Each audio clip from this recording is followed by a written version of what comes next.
What up everybody, welcome back to the channel. I didn't record an intro. Well, I tried to record it, but it wasn't recording, and then I hit the button and it started recording, and I put the camera back on the tripod and it recorded nothing. So what we're doing today is we're digging into Gina's car. We got a bunch of the stuff that has to go for powder coating, and then we're actually working on this thing too. I don't want to show you too much of it because I did do a lot of work on it. So stay tuned, you're not going to want to miss it.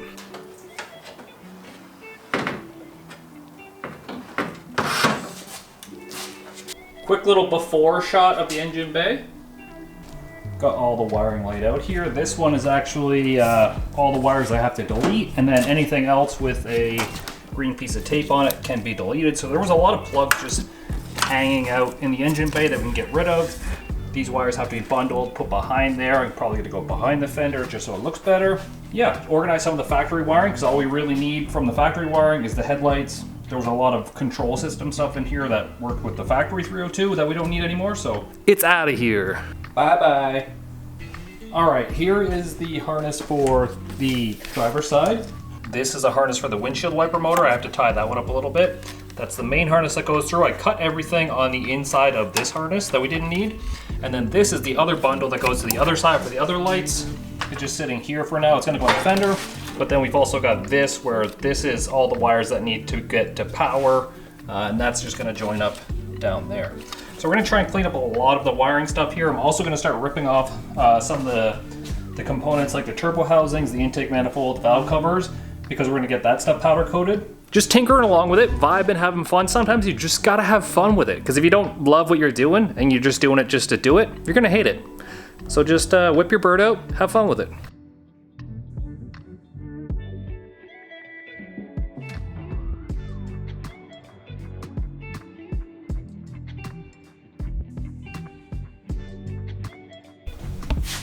Eek, it looks like a disaster now.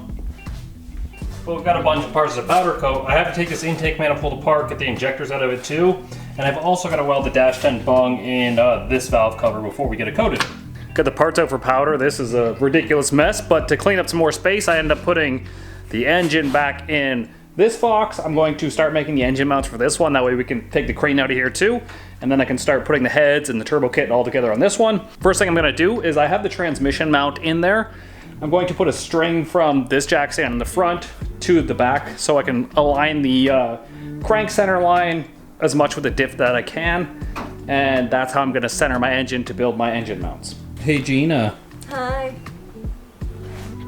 I know, I see it apart.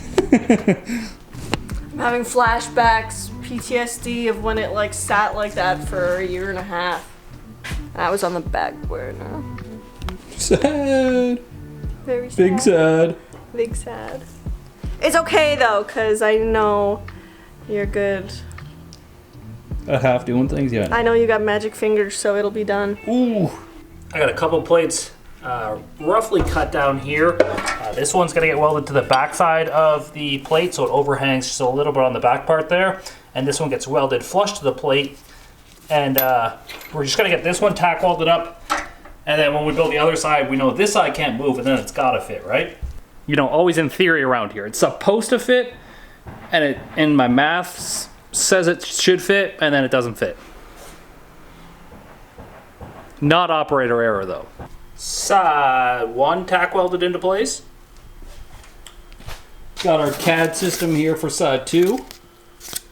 Basically all I do is I take this piece of cardboard, put it where I want to on that plate, and then I just put a marker through the mount and it marks the center of our hole, and then I just kind of use that as a template with the hole in the plate.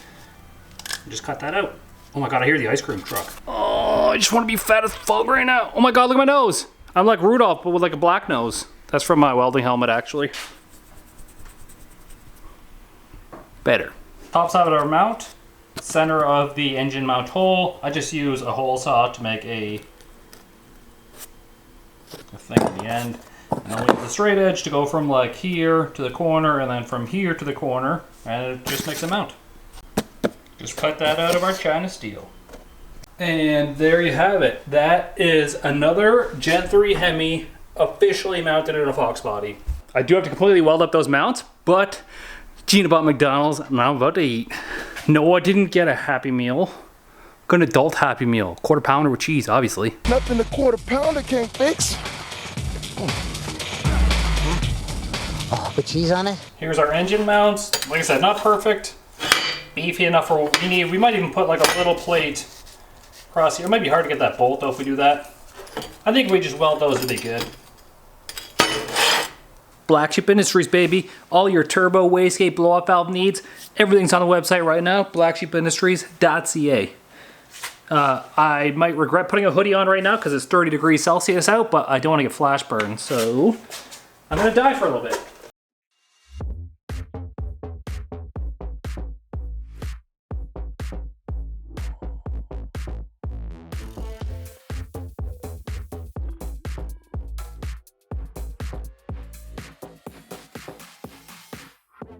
Boy, them engine mounts be welded, and it made me so wet that I just leaked everywhere. Actually, my water-cooled torch finally called it quits. I was running it out without the water cooling at like 160 amps. It got hot, finally blew through it because there was a hole in this to begin with, and it just started pissing everywhere. And I mean pissing. Got all over my shirt and my face and stuff. I kind of liked it. All right, delicate, Kyle, delicate. That wasn't delicate.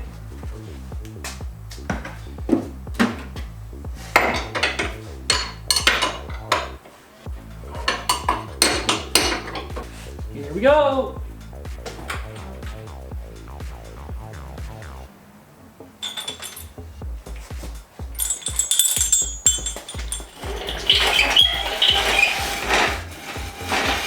And that, my friends, is in there solid. Both mounts. It looks so natural in there. It looks essentially like an LS. I can't lie. It's basically like a Dodge LS. I don't know where I put the head gaskets that came off of this engine. I probably yeeted them because I just yeet everything. But we're gonna set the heads on there. That way I can put the exhaust manifolds on there and get an idea of where our turbo routing is gonna go. Party on, Garth. It probably doesn't matter which one goes where, and it's all coming apart anyways, so there's also that. And side two.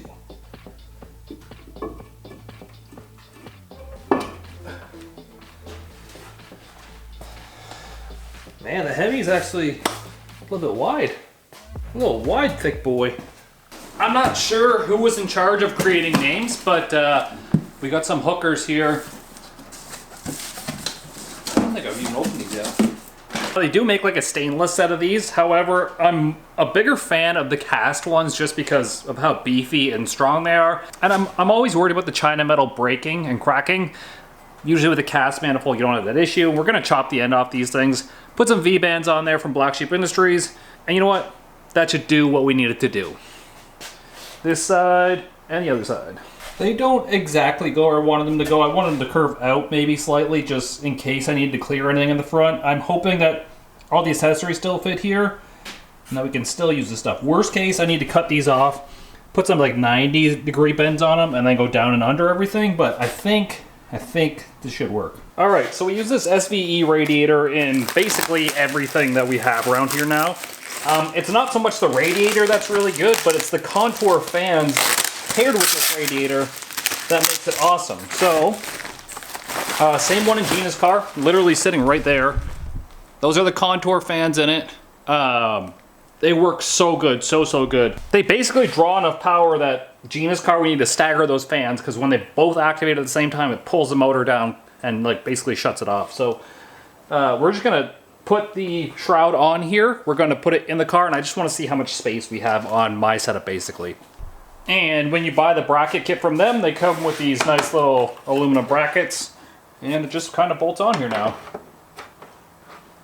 We're definitely running out of room quick. Like I said before, I definitely need this front cover in order to continue doing anything like mounting the turbo and stuff. When doing a full out build, it's always order of operations because I can't really build a turbo position if I don't know where my alternator is sitting or my intake manifold is sitting. And those are crucial parts to build around because you can't really build through them once you've already built your kit. Like once you build the hot side kit, that's where it gotta go. And if the intake manifold crosses through that path, then you gotta rebuild your hot side. So it doesn't make sense to do things twice, right? then why have I been doing it my whole life? All right, we're kind of standstillish over here, so that means we go back to Gina's car. It's gonna be a lot of flip-flopping for the next little while. I even have to go out there, I gotta retorque the heads on that car and put new push rods in it as well. Hopefully the head gaskets are good. The last time we were on the dyno, it made like just near 1,300 wheel horsepower. Kind of like rattled the heads a little bit, and we got a little bit of coolant pressure, so I'm hoping retorquing them will solve that issue. I'm gonna go buy some, I think I'm gonna go buy some high heat paint. We're gonna get these things painted up just so they look a little bit better, and then bolt those back on. The current state of affairs underneath this thing is not good. Yeah, I kind of left it in a little bit of a disaster, getting all the stuff powder coated. We also do have to put another bung down here for this setup, and I have to build another coolant tank because I'm gonna build one, a bigger, better one on the other side. Cooling has always been my kryptonite on cars, and brakes have always been my kryptonite on like the small vehicle stuff. Can't win. How's your product gonna be flame proof if it's flammable? But that's what we're using. Either way, we're gonna spend a minute here. Wire brush, brass, spinning majiggy. Just try and get it down to like a bare metal, whatever that means. You don't need to worry about whatever Peg says you need to worry about right now. He's probably on his, like, I don't know, man on man. You don't need to worry about that.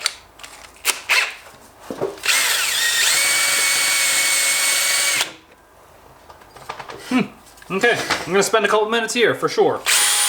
Can't really see it out here in the sun, but yeah, there's paint on it. It came out a lot duller than I thought it was, but it looks better than the rusted color that it was. So maybe we'll get them ceramic coated at some point, but right now, deal. Time to work on the radiator. We need another -16 bung down here, or -12, whatever we want to put there. We need another bung, because that's how we're gonna fill the system. We've also got to get rid of this radiator cap, so hopefully this will just, you know,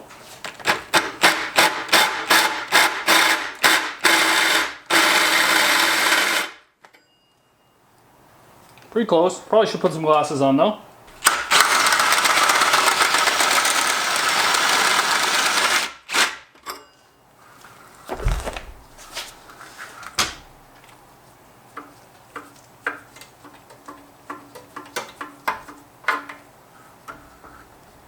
Save the cap at the same time.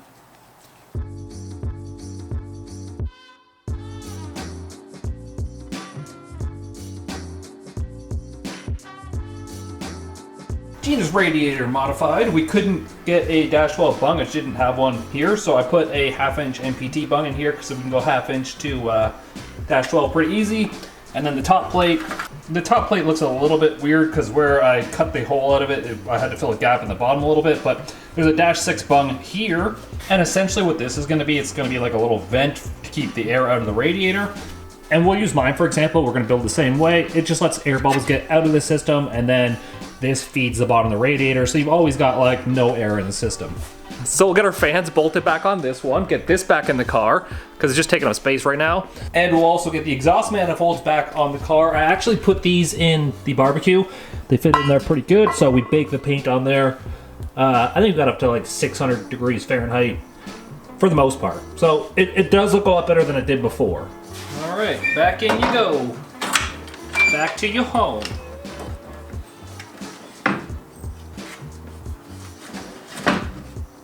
I must have built it so this pipe just clears this fan, and when you flip them upside down, it doesn't fit anymore. And I wanted to flip them upside down just so our connectors for our fans were pointing downward, so we could hide the wiring down along the frame rail instead of having to come up, and now you'll be able to see it somewhere.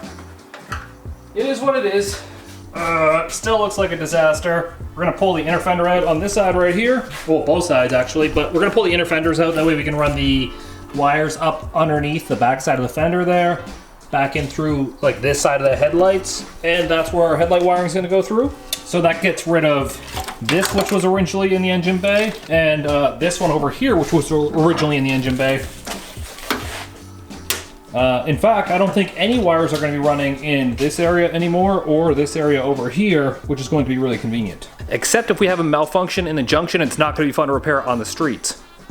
But who needs lights anyways? Nobody. Nobody needs lights. Nobody even uses lights. In fact, when we were on Miles of Mayhem last year, Gina had the worst lights and she had to drive behind someone. So maybe I should consider that this year again. not a big deal. Most times I don't know what I'm doing. 90% of the time, I have no idea what the f I'm talking about. 2 nutserts in the firewall. Gonna tie this one up with some P-clips. That'll sit down behind the intake manifold so you won't see it anymore. That did run across the top here before, so that gets rid of one bundle of wires you won't see anymore. Now the one thing I am gonna be leaving in the engine bay on this side is the relays for the fans. Just on the off chance that we do lose a relay, because they are known to fail over time. I don't want them to be on the inside of the fender if we have to change one out quickly on a drag and drive or something, so I'm gonna do my best to keep the wiring tucked this way. But yeah, I'm gonna leave the fan relays in there and then the rest of the wiring through the fender. I've kind of just been sitting down like between the bench here and the car on this piece of metal on the floor, but wideband is tucked up behind the fender now. That's this one right here. This is the big power wires for the relay. They go up through the frame right there, come out right here. And we can actually put these on the back side of this stud, because this stud is what I use to go to my switch in the back of the car. That was hidden, and that's what goes through the other side. Obviously the lights are here. They're tucked up in the back there too, and that's the wideband wire tucked in with that. And these are our fan controllers. So before, these went to relays inside the car, and these were switched power on. And these would turn on the relays because they would ground out the relays. However, our Dakota digital box that we're using now to switch the fans on sends a ground signal. So these have to be grounded on the digital Dakota. And then we have to add 2 power wires as well from the backside of this stud to join up with these wires to turn on our relays at the front. But you can see everything is tucked up in behind the fender now. The wheel well is gonna go back up in here. It's gonna be hidden, it's gonna be perfect. And I pray we never have to go in there again. Time for family night. We're ordering appetizers, just a whole bunch of them instead of main meals. We just order a whole bunch of appetizers, then we go to the movies. See you guys soon.